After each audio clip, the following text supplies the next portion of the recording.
Assalamualaikum warahmatullahi wabarakatuh. Sampurasun dulur ti lembur barayati kota. Tepang dina channel Api Handy Official. Iya, dina danget ayeuna urang medar perkawis carita babad. Nah, istilah babad asalna tina basa Jawa nu hartina muka lahan anyar atawa nuar tangkal. Dipatalikeun kana sajarah lantaran unggal sajarah hiji daerah salawasna dimimitian ku muka wilayah anyar. Satuluina babad dihartikeun carita anu aya patalina jeung sajarah. Eta numutkeun Rick Lev tahun 2008. Kitu tah. Dina kamus bahasa Sunda disebutkeun yen babad teh nyaeta carita kajadian zaman baheula. Numutkeun kamus Dana Dibrata. Dongeng anu ngandung unsur sajarah. Eta numutkeun kamus umum bahasa Sunda. Dongeng anu sarupa kitu ku Prof. Rusiana digolongkeun kana dongeng anu nyaritakeun kahirupan jalma di masyarakatna jeung dina sajarahna. Upamana wae dongeng para raja, para putri, para nabi, para wali. Contona dongeng Prabu Siliwangi jeung Kian Santang. Naon sababna babad diasupkeun kana dongeng? Dina babad kapanggih aya bagian anu pamohalan, hartina teu asup akal. Upamana dina jalan caritana jeung palakuna.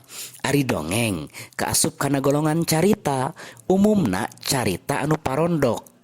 Numutkeun susunan basa, nah dongeng babad kaasup kana wangun lancaran atanapi prosa. Tah, kajadian dina babad lamun diukur ku akal mah aya nu bisa katarima ku akal jeung aya deui anu dianggap pamohalan atanapi teu asup akal. Kitu tah.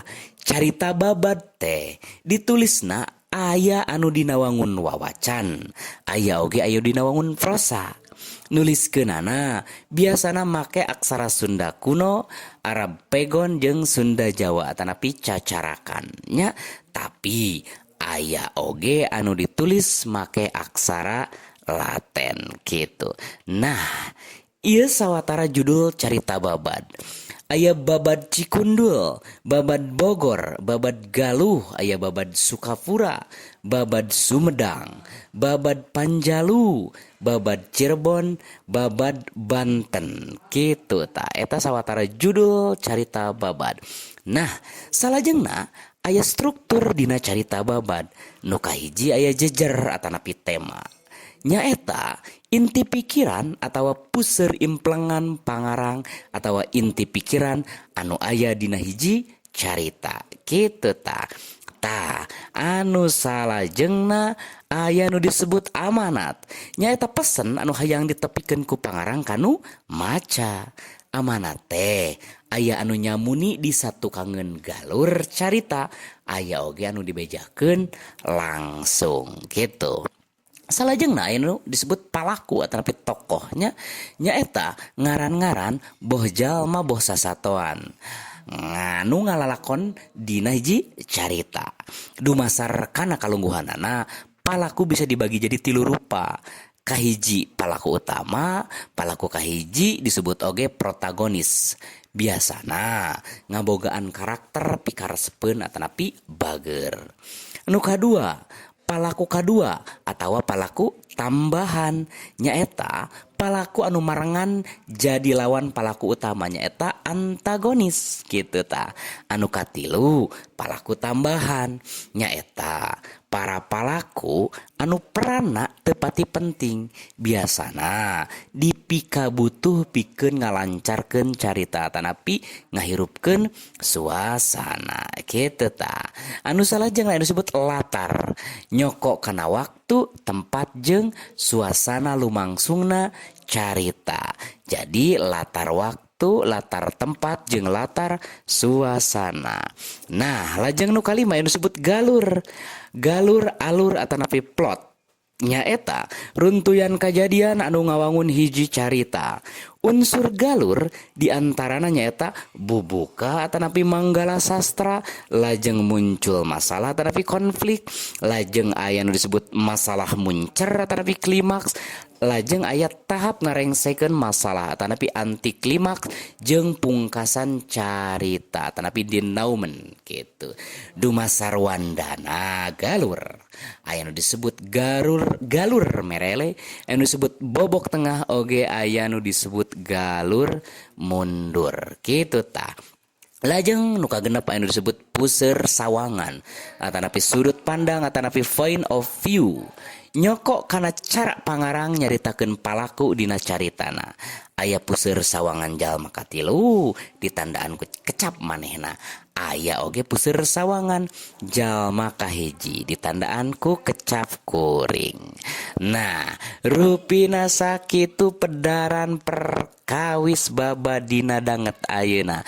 Tepang deui dina pedaran-pedaran nu sanesna. Ulah hilap like, comment, sinarang subscribe tong hilap pencet tombol na lonceng na channel Api Handy Official. Cag sempalan babad Sumedang. Kacaturkeun karajaan Sumedang teh dirurug ku pasukan karajaan Cirebon. Ari sababna Pangeran Gesan Ulun Raja Sumedang ngiwat Ratu Harisbaya istri Pangeran Girilaya Raja Cirebon. Memeh ngarurug Sumedang pasukan ti Cirebon teh ngarasok heula ngarumpul di hiji tempat anu tiiseun. Maksud nama bari rek ngatur siasat. Kacaturkeun Aki Sayang Hawu patih Karajaan Sumedang lar ngaliwat ka tempat panyumputan pasukan Cirebon teh.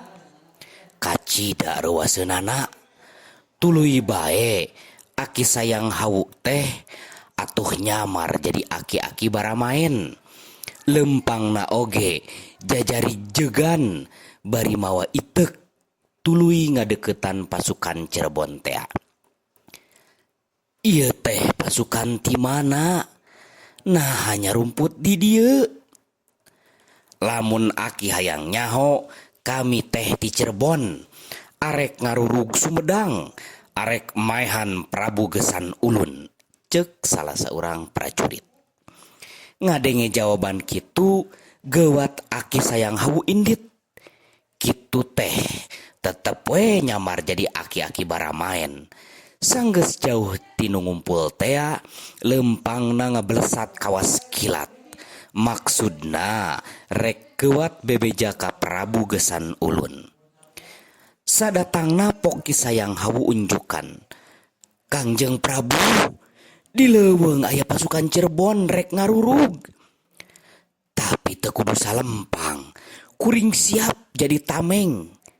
Jurungkeun we, pasti kuring bakal bisa ngelehkeun pasukan Cirebon. Kaulah percaya ka Aki, tapi tetap kudu mawa balad, ceuk Prabu Gesan Ulun. Mangga ngan kuring aya pamenta bade melak hanjuang beureum di alun-alun karaton.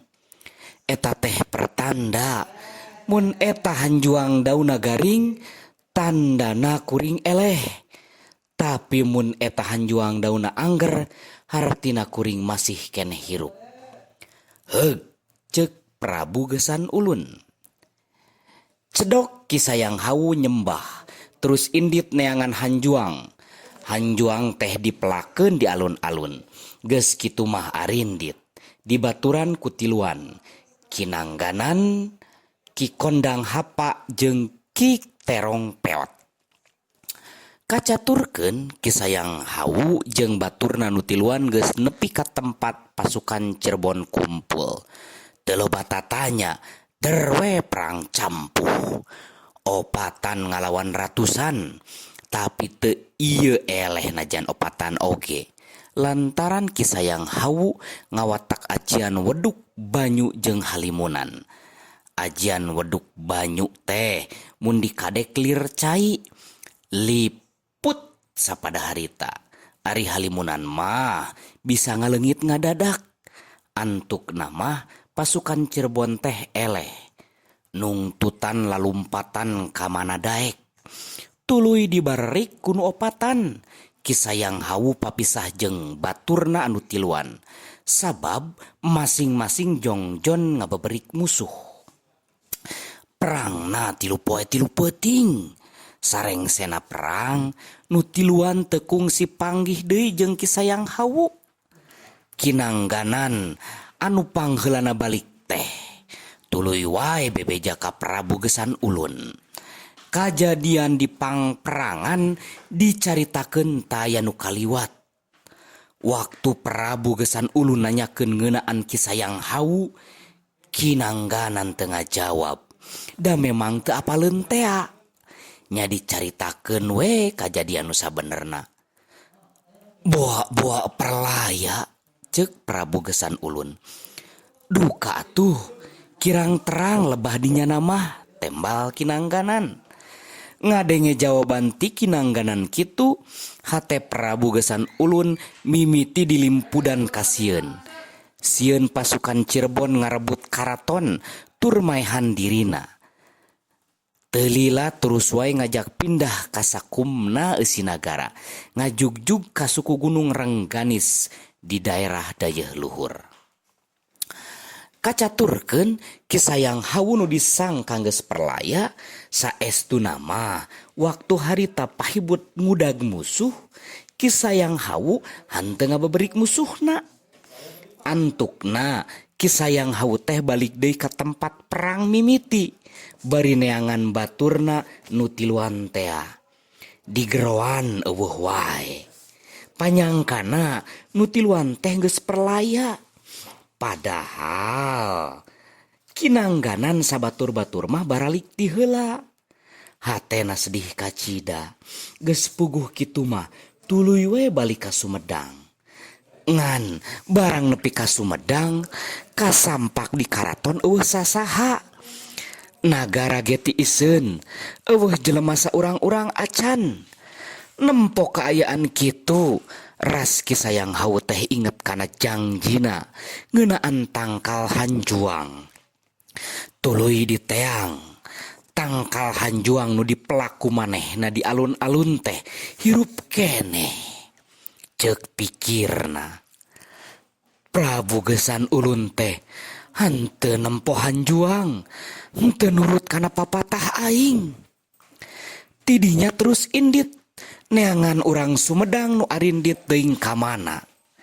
Tekung silila papanggih jeung jelema nu lalar liwat. Kakarawai menang beja yen ayeuna teh caricingna di dayeuh luhur. Tina nyeri perih asa dihianat, Kisayang Hawu lempang naga gancangan jog bae ka dayeuh luhur gancang ku Prabu Gesan Ulun dibageakeun. Bagea aki, ceuk Prabu Gesan Ulun. Kisayang Hawu teu ngajawab, teulila pok ngomong, sorana ngageter. Kunaon Kangjeng Prabu ngalih? Demi nyalametkeun diri, eueuh deui cara kudu pindah nagara. Alesanana mah kuring menang beja yen aki teh perlaya di pangperangan. Kapan kuring geus nyieun tanda ku tangkal hanjuang? Kuring teh poho komo sanggeus papanggih jeung batur aki nu tiluan nu nyebutkeun teu panggih deui jeung aki. Tegue kuring teh aki geus perlaya. Harita aki nangganan aya milu ngariung barang karereteun ku Kisayang Hawu gawat dirontok ditubles ku kujang pusaka. Nempo kejadian kitu Prabu Gesan Ulun teu bisa kukumaha. Teulila ti harita Kisayang Hawu indit kaluar ti karaton bari pokna. Aing cadu moal ngaula kanu teu tumarima. Nepi ka maotna urang Sumedang eueuh nu apaleun di mana tempatna. Ngan cenah Kisayang Hawu teh sabenerna mah teu maot, tapi tilem di kabuyutan dayeuh luhur. Nepi ka kiwari tempat paragi tilemna loba nu ngajarahan ngan aya pantanganana ulah make batik motif Jawa atanapi motif Cirebon.